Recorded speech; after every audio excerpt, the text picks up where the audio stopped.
दोस्तों, एक व्यक्ति था और वो बिजनेस करता था, लेकिन किसी कारण से उसका बिजनेस फ्लॉप हो जाता है और उसका मानसिक संतुलन जो है वो हो जाता है खराब और वो घर को छोड़कर निकल जाता है। रास्ते में बहुत दिन तक ऐसे ही भटकता है, भूखा प्यासा, लेकिन उसकी हालत में कोई सुधार नहीं होता। फिर जब वो किसी और गांव से होकर निकल रहा होता है तो अंधेरा हो जाता है और वो सोचता है कि अब अंधेरे में मैं कहाँ जाऊँ, क्या करूँ। तो रास्ते में उसको गाँव की गली में खड़ा हुआ अंधेरे में एक व्यक्ति दिखाई देता है जो एक दीवार में छेद कर रहा था। तो उसने उस व्यक्ति से बोला कि भाई, मुझको तू आज एक रात के लिए ठिकाना अपने घर में दे दे और मैं कल सुबह होते ही यहाँ से चला जाऊँगा। और मैं तुझसे हाथ जोड़कर विनती करता हूँ, रिक्वेस्ट करता हूँ कि मैं कल यहाँ से चला जाऊँगा, बस मुझे तू आज रात को रुकने के लिए अपने घर में जगह दे दे। वो आदमी बोला कि तू पागल है, मैं तो खुद चोर हूँ, मेरा खुद ठिकाना नहीं है, मैं तुझको अपने साथ में कहाँ रखूँगा।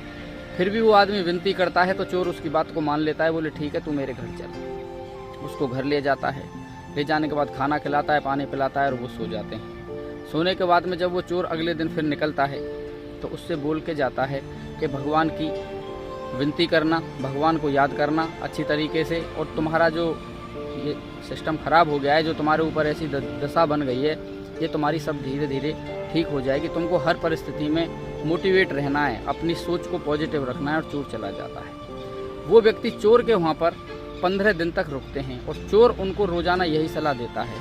उनकी समझ में एक बात आ चुकी थी कि यार, जो चोर चोरी करने जाता है, जिसे अपनी ज़िंदगी की खुद पता नहीं है, उसके पास में इतना ज़्यादा कुछ अच्छा रहन सहन का ढंग भी ठीक नहीं है, लेकिन वो भी व्यक्ति मुझको पेशेंस रखने के लिए और अपनी थिंक को पॉजिटिव रखने का विचार और सलाह देता है। तो उसकी समझ में आ चुका था कि हमको पॉजिटिव ही रहना है। और वो 10 दिन के बाद में, 15 दिन के बाद में उस चोर के घर को छोड़कर निकल जाते हैं। अब आगे चलते हैं तो रास्ता बिल्कुल बीहड़ था, थोड़े बहुत पेड़ खड़े थे। उन्होंने एक कुत्ते को देखा, वो इधर उधर भाग रहा था। कभी वो 100 मीटर इधर जाता तो 200 मीटर दूसरी तरफ जाता। वो बोले कि कुछ मैटर है, देखना चाहिए। उनको बहुत तेज प्यास लगी थी, वो भी नहीं चल पा रहे थे, लेकिन उन्होंने कुत्ते की ऐसी हालत देखी तो वो कुत्ते के पीछे चल दिए।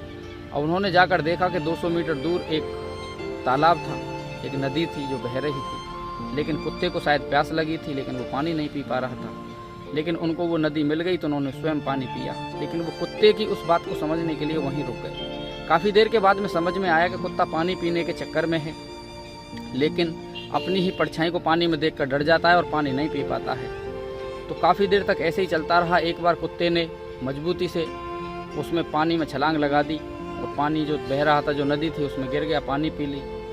पानी पीने के बाद में उसने फिर एक छलांग लगाई और छलांग लगाने के बाद में वो पानी से बाहर आ गया।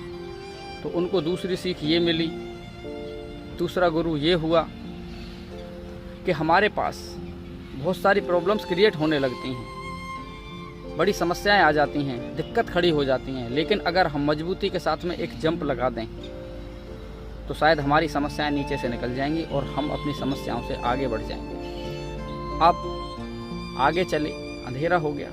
वहाँ पर एक लड़का था जो रास्ते में आ रहा था गांव के सिरे पर। उन्होंने देखा कि वो लड़का मोमबत्ती लेकर आ रहा है, तो उनके मन में आया क्यों ना बच्चे के साथ में थोड़ा मजाक किया जाए। बच्चा जब पास में आया तो उन्होंने बच्चे को रोका और बोला कि सुन। वो बोला हाँ बोलिए।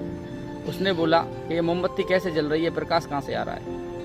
अब लड़का सोचने लगा क्या जवाब दूँ।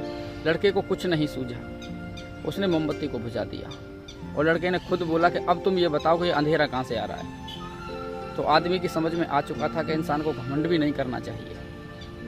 अगर ज़्यादा इंसान घमंड करेगा, अपने आप पे को ये समझेगा कि हम बहुत ज़्यादा ज्ञानी हैं, तो दूसरा भी न जाने किस रूप में उससे कोई सवाल कर दे जिसका हमारे पास कोई जवाब ही ना हो। तो 3 ऐसे गुरु मिले लाइफ में। पहला वो चोर मिला जिसने पॉजिटिव रहने की सलाह दी। दूसरा वो कुत्ता था जिसने जंप लगाकर ये बता दिया कि परेशानियों को थोड़ा जंप लगा दो, हो सकता है परेशानी निकल जाए।